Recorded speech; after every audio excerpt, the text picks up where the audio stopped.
Extra naturel, comme chaque lundi, va parler avec Damien Lafont du dossier de la semaine, de la publication qui est mise en ligne le lundi sur Terra Cultura. Damien Lafont, vous êtes le rédacteur en chef de Terra Cultura. Bonjour. Bonjour Frédéric, ravi de revenir cette semaine pour un nouvel article. Alors cette semaine, vous nous emmenez dans le nord, le froid, mais c'est pour un spectacle merveilleux. Vous avez décidé de nous parler des aurores boréales. Et j'ai beaucoup apprécié. C'est toujours merveilleux de regarder les aurores boréales. Euh, je vais commencer par la fin, si vous voulez bien. J'ai bien aimé cette citation dans votre texte, qui conclut votre texte. Vous dites: les aurores boréales sont bien plus qu'un phénomène lumineux. Elles incarnent l'union parfaite entre science et spiritualité, entre nature et culture, et nous invitent à contempler la beauté du monde dans toute sa complexité. Alors, on comprend mieux la fin quand on a lu un petit peu tous vos récits, parce que vous balayez les traditions. C'est-à-dire que nous, les Gaulois, on pensait que le ciel allait nous tomber sur la tête euh, quand il y avait une éclipse, quand le plafond de nuages était très bas. On se demandait si le soleil allait revenir. Et dans toutes ces cultures, au-delà du cercle polaire, eh bien, ces aurores boréales qui ne sont pas présentes toute l'année sont des grosses intrigues et elles ont de quoi intriguer les populations. Alors, il y a de merveilleuses photos, je vais les partager quand vous allez prendre la parole. Euh, mais vous avez décidé de balayer tout ça. Vous avez séjourné en Islande et vous nous offrez déjà des photos et après quelques récits. Comment ça s'est passé vous êtes, parlez-nous des périodes à laquelle il faut aller là-bas pour voir ces aurores boréales. Alors oui, il y a des périodes. Alors on parle déjà d'aurore boréale quand ça concerne l'hémisphère nord, c'est celle qu'on connaît le plus, parce que c'est celles qui sont partagées le plus facilement, avec donc toutes les parties qui sont à la limite du cercle arctique. L'Islande par exemple, la Norvège, la Finlande, ça peut être aussi dans le nord du Canada, etc. Tout ce qui concerne l'hémisphère sud, on va appeler ça des aurores australes. Donc nous, on a concerné l'article voilà, sur les aurores boréales. Et il y a des saisons, effectivement, parce que en fonction de ces saisons-là, il ne fait pas nuit tout le temps. Donc en Islande, par exemple, si vous allez en Islande au mois de juillet, forcément, il fait jour eh bien, toute la journée et on n'aura pas de nuit, et ce qui va être une contrainte pour l'observation. Donc à partir du mois de septembre, mi-septembre, quand les journées commencent à tomber, que le ciel est bien noir, il n'y a pas de nuages, eh bien, on va pouvoir commencer à observer ce phénomène. Et c'est à peu près du mois de septembre jusqu'au mois de mars, avril, parfois jusqu'au mois de mai.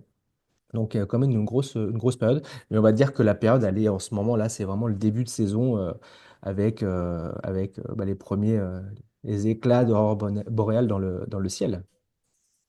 Alors, on va revenir sur ces traditions qui m'ont beaucoup intéressé. Euh, Comment c'est interprété dans le monde ces phénomènes? C'est une intrigue, donc ça on fait appel à quoi? Aux dieux, aux Là, il faut se légendes. remettre, ouais, voilà. Ça parle de guerriers, ça parle de renards. Ça va Si on dépendre commence d'endroit, ouais. si on commande par l'Islande, pardon. Si on Parce commande que par l'Islande, par exemple, qu'est-ce qu'ils en disent les Islandais? Et déjà, il faut se mettre à la place des gens qui, des années auparavant, des milliers d'années auparavant, euh, n'avaient pas de preuves scientifiques, et puis se retrouver la nuit à voir ça, pouvait être un peu surpris, ça pouvait amener à croire des choses. Et certaines populations, donc comme les Islandais, eux, ont remis ça sur le fait que ce soit aussi de la magie, que ce soit aussi avec les guerriers. On reste quand même dans des endroits où il y a eu des batailles, beaucoup de guerres, etc. Donc, chez les cultures, on va dire, plus du Nord, ça va être vraiment confronté à ce qui est un petit peu au sens guerrier, voilà, oui. Donc, si on lit votre article, ce sont les âmes des guerriers qui s'envolent, Qui s'envoleraient qui vers le ciel. repartent, hein, c'est ça? Ouais, ouais, ouais. Il y a la tradition inuite, donc en Alaska. Qu'est-ce qu'ils en disent, eux? Bah, pour eux, en fait, les Inuits, ce serait quelque chose qui serait plus un ballet dansant dans le ciel. Ils ont peut-être ce côté un peu plus poétique qui voyait comme une tête de morse, comme un ballon qui jouait, qui dansait dans le ciel. Donc on a ce côté un peu euh, on va dire, plus cool, quoi, plus posé. Euh, Eux, ils ont été plus confrontés que certains pays comme l'Islande. Ils ont beaucoup plus d'aurores boréales parce qu'en Islande, il n'y en a pas non plus partout. C'est vraiment une certaine région de l'Islande. Ça passe pas dans d'autres régions. Donc, eux, ils ont aussi pas la même lumière. Faut savoir qu'en fonction de la saison, de la période, de l'altitude, il n'y a pas la même luminosité dans le ciel et il n'y a pas aussi la même interprétation. En Islande, on va avoir des aurores boréales peut-être un peu plus vertes, violettes. Quand on remonte un petit peu, on va avoir des explosions de lumière, rouge, orange, rose aussi. Donc, c'est pas du tout la même chose. Et eux, ils n'ont pas la même vision que d'autres parties enfin, du territoire arctique. Et chez les Vikings, ce sont des guerriers, les Vikings. Vikings, oui, c'est bon, ils sont connus pour avoir fait beaucoup de batailles, beaucoup de guerres. Donc, eux, c'est en lien avec les dieux et les guerriers, quoi, hein. Voilà. Et chez les Samis, Non, donc les Samis, c'est les Laponie. indigènes de la Laponie, ouais. Eux, c'est des esprits bienveillants. Moi, ça m'intéresse ce côté-là parce que moi qui vis une partie de l'année à Bali, il y a aussi ce côté esprit et représentation aussi d'une statue ou d'un dragon, par exemple, qui peut ressembler à un dragon, mais qui est aussi ici pour protéger les bons et les mauvais esprits. Et il y a le côté aussi bienveillant. Donc, ça peut être une croyance positive. Mais ça peut être aussi euh, comme une croyance liée à un trop de. Ça peut être tout l'inverse aussi avec un surplus de colère ou quelque chose qui peut aussi leur tomber sur la tête, quoi. Donc, Hmm. il y a ce côté un peu aussi comme peut-être les Incas avec le soleil, quoi. C'est un peu le dieu qui va gérer la journée, les saisons, bah ouais, avec le terme de saisonnalité, quoi. Voilà, c'est ça. C'est ce que vous expliquez dans l'article, c'est qu'il y a un côté admiratif où on le contemple et c'est quelque chose de positif.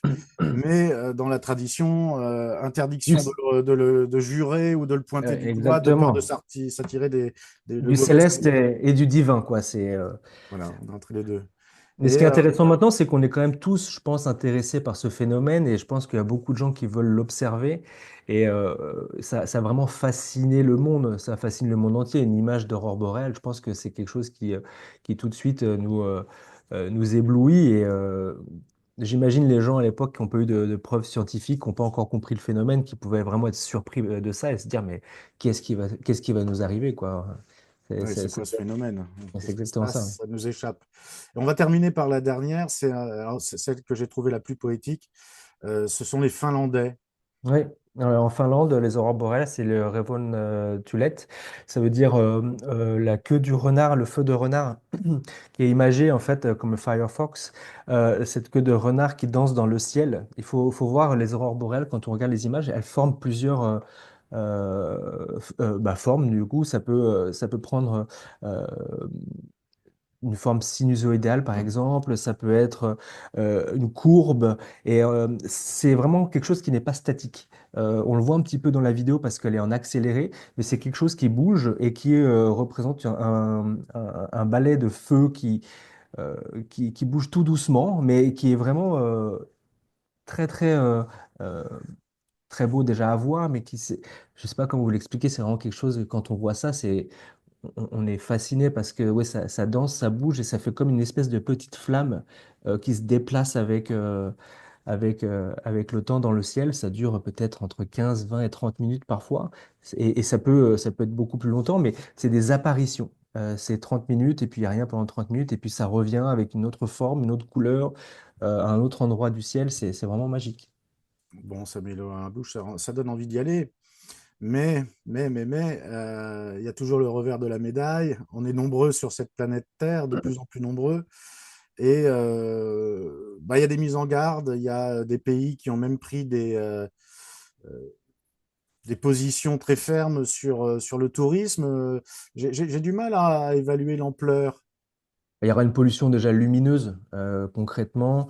Le but, c'est que pour voir des aurores boréales, il faut qu'on soit dans un cadre déjà météorologique favorable. Pas de vent, pas de nuages, un ciel complètement noir et pas de pollution lumineuse. C'est-à-dire qu'il ne faut pas de lumière autour pour favoriser c'est de l'observation comme on pourrait observer les étoiles. Euh, Comme ça a pris de l'ampleur, ça a créé des voyages spécifiques et un tourisme, on va dire, de masse à certains endroits où, pour bah, forcément ne pas être dans une ville et être gêné par la pollution lumineuse, on peut se retrouver dans des endroits où il y a une faune et une flore, par exemple. Donc, il y aura un attroupement de personnes qui vont se retrouver à un endroit où il y a une faune et une flore qui vivent déjà ici. Et c'est un tourisme qui prend de l'ampleur parce que en Islande, par exemple, il y a des voyages spéciaux aurore boréale. Alors, ils ne durent pas très longtemps, ils vont durer quelques jours, mais les gens se déplacent que pour ça, pour photographier, pour voir une fois dans leur vie les aurores boréales. C'est un voyage de luxe presque. Ça se pratique aussi en Islande, en Norvège. C'est bon, il y a quelque chose à faire de ce côté-là sur les C'est défis ça, c'est-à-dire que environnementaux, quoi. on comprend dans votre article que ce tourisme organisé implique d'avoir des infrastructures qui vont justement perturber L'écosystème, l'écosystème local parce qu'il faut implanter des hôtels, de quoi réceptionner c'est ça. tout ce Un monde, transport, ouais. parce qu'il va rester non pas une nuit, mais plusieurs en général. Et tout ça s'organise parfois mal, et c'est pour ça qu'il faut y réfléchir et le réglementer en quelque sorte. Il faut vraiment ouais, le réglementer. En fait, ce qui est un petit peu, on va dire, triste dans cette pratique-là, c'est que déjà, ça enlève un petit peu la magie du spectacle. C'est-à-dire que euh, dans mon expérience personnelle, moi, quand j'ai vu des aurores boréales, c'est vraiment, on va dire, un coup de chance, mais parce que aussi la curiosité de se dire, bon, allez, il est 21 heures, je vais regarder au ciel, ça a l'air dégagé, et puis rien, et puis revenir une demi-heure après, et hop, la magie opère, 30 minutes, on se dit, waouh, c'est génial, c'est un plus, quoi. De se déplacer pour ça, dans des endroits où concrètement, en plein hiver, au mois de, je sais pas, je vais dire au mois de décembre, en Finlande, à des endroits où il n'y a personne, il fait nuit toute la journée presque, mis à part voir des aurores boréales, il n'y aura pas non plus 50 000 activités à faire. C'est vraiment du tourisme qui est fait pour ça, quoi. Je sais qu'en Islande, au départ de Reykjavik, la capitale, il y a des départs en bateau qui font des mini-croisières à partir de 20h30. Et bon, c'est pas des petits bateaux, hein, c'est des bateaux où il y a quand même un peu de monde dessus, je pense 200 personnes, qui partent en mer pour 2 heures de bateau, juste pour voir une aurore boréale de la mer, quoi. Donc, faut s'imaginer ça tous les jours, toutes les compagnies qui le pratiquent. euh, c'est, c'est, c'est quand même quelque chose d'important pour voir des aurores boréales. Alors bientôt, on n'aura peut-être plus besoin de se déplacer, Ah bah, en ce moment, on n'a plus besoin, effectivement. puisque depuis quelques semaines, là, notre soleil est très actif. Il nous envoie assez régulièrement des tempêtes solaires. Et puis, à ma grande surprise, j'ai vu qu'elles étaient toutes plus conséquentes les unes que les autres. Ben, cette semaine, par exemple, enfin, ou la semaine dernière, puisqu'on est lundi, pareil, on a eu une alerte nous avertissant et on est à la mi-octobre. Et en France, et le mois dernier aussi, il y en a eu. On peut commencer à voir quelques aurores boréales. Alors, j'ai vu des photos. Alors, elles ne sont pas sur votre site, mais on les trouve un petit peu partout sur Internet. On a des aurores boréales qui sont plutôt roses. Ouais, Euh, rose, orangé. oui, c'est ça. Donc, bon, bah, si vous avez la chance, parce que moi, j'ai essayé. Moi, je suis au milieu de la France. Alors, si j'ai bien compris, ça s'arrêtait au pays de la Loire, au-dessus de la Loire, en tous les cas. Je crois qu'il y en a dans le sud qui en ont vu. Moi, j'ai essayé, mais alors, avec le vent du sud-est, je vous garantis qu'il n'y avait rien du tout. Mais moi, j'ai vu Voilà. des images, on en a vu en pagaille, hein, des images sur Internet, hein. Voilà. Et puis Et moi, 2 jours j'ai de pas haute eu. intensité. Je les guette peut-être un jour parce que il faut aussi que les conditions météo soient réunies, qu'il n'y ait pas de nuages forcément, hein, et qu'on ait, comme vous le disiez tout à l'heure, qu'on évite la pollution lumineuse. Et c'est pas toujours le cas là où on se trouve. Ah, là, faut sortir de la ville, faut se mettre à un endroit où on est bien dans le noir et ça facilite. Mais je vous ai partagé dans le site internet ce petit lien aurora-maniac.com qui donne une petite idée de ce que représente en fait la chasse aux aurores boréales. Ça donne à peu près à 30 minutes en temps réel. Là, on le l'endroit où voit, se on trouvent le les voit à aurores l'écran. Donc, boréales. c'est un site, c'est un lien que vous mettez hein, dans votre article. Ouais, ouais. Alors, s'il y a des Et gens qui veulent regarder, c'est intéressant parce qu'on voit vraiment euh, où ça se présente en général. Ça permet d'identifier un petit peu sur la carte où se trouvent euh, les, les aurores boréales. Et puis, c'est un site aussi un peu scientifique où il y a des explications et puis il parle un petit peu aussi de tout ça avec les tempêtes solaires. Donc, c'est assez intéressant. Bon, c'est vrai que nous, on n'est pas trop concernés. Voilà, là, depuis quelque temps, voilà, il y a pas mal, ça bouge un peu dans le ciel, on va dire, européen, français. Mais faut se tenir au courant. C'est vrai qu'il peut y avoir de belles choses. voilà, donc il y a des opportunités en ce moment. Le soleil est très actif et éventuellement renseignez-vous, regardez, ça fait parfois la une de l'actualité régionale. Euh, la semaine dernière, on en parlait. Vous avez lancé une cagnotte euh, pour faire fonctionner votre association, mais pas que, parce que le principe de votre association, c'est aussi d'aider des populations locales, d'apporter votre contribution à des projets. Où est-ce Oui. que vous en êtes? La semaine dernière, on était à 500 euros. J'ai vu que la cagnotte monte finalement. Eh ben oui, ça monte. On s'approche des 1000 euros. Il reste une dizaine de jours. Donc, je crois vraiment qu'on va réussir notre objectif. Et il y a une partie de ce montant qui va servir donc, oui, aux populations locales, peu importe l'endroit, mais en fonction des reportages qu'on fait quand on est sur le terrain. On voit des situations, comme je disais, d'urgence, parfois avec des gens qui ont des besoins importants tout de suite. Donc, ça permet de débloquer ben, un fonds pour ce programme d'urgence et puis aussi de soutenir d'autres associations qui pourraient avoir des choses intéressantes sur des filtres à eau, par exemple. Euh, voilà, de l'éducation aussi avec des enfants, des écoles qui ont besoin de matériel éducatif ou sportif aussi, parfois, c'est bien pour le périscolaire de choses comme ça. Voilà. Donc, ça sert au développement du site internet, de l'application Terra Cultura voilà, sur les réseaux Android et Apple, mais ça sert aussi à rétribuer les photographes, reporters qui nous suivent et qui participent. Parce que là, on a de plus en plus de sollicitations, il y a de très beaux articles qui arrivent, vous allez voir. D'accord. Euh, donc, on y croit et je pense que ça va le faire. Ben, j'espère pour vous. En tous les cas, c'est bien parti. Donc, vous êtes à 800 et quelques euros maintenant. En une semaine, ça a bien évolué et vous visez les 1500. Les 1500, ouais. C'est À pas très, savoir très qu'on a eu. gourmand. Non, on n'est pas très gourmand parce qu'on a aussi des partenaires extérieurs. Et puis là, on a créé d'autres relations avec des partenaires intéressants aussi qui vont nous faire beaucoup de visibilité. Donc, ça progresse tous les jours, un peu plus. Et ça offre une année 2025 intéressante, je crois. Très bien. Est-ce qu'on a droit à un aperçu de ce qui va se passer la semaine prochaine? Alors, la semaine prochaine, si je me trompe pas, là, on va être sur un article, normalement, je ne suis pas encore certain, mais sur les crocodiles, Ah, ouais, crocodiles de mer et crocodiles d'eau douce, avec des photos qui proviennent plutôt d'Australie. Parce qu'on a donc une reporter qui se trouve en Australie en ce moment et qui fait beaucoup de belles images. Et l'article est très intéressant. Donc, on devrait partir sur ça normalement. voilà. Donc, je le rappelle, hein, l'association, hein, puisque vous êtes un site internet, mais aussi une association, Terra Cultura, c'est la réunion de photographes qui sont répartis partout sur la planète. Et de cette façon-là, vous collectez bah, les légendes, les cultures du monde, comme on l'a partagé aujourd'hui en parlant des aurores boréales et des différents pays, des différentes croyances.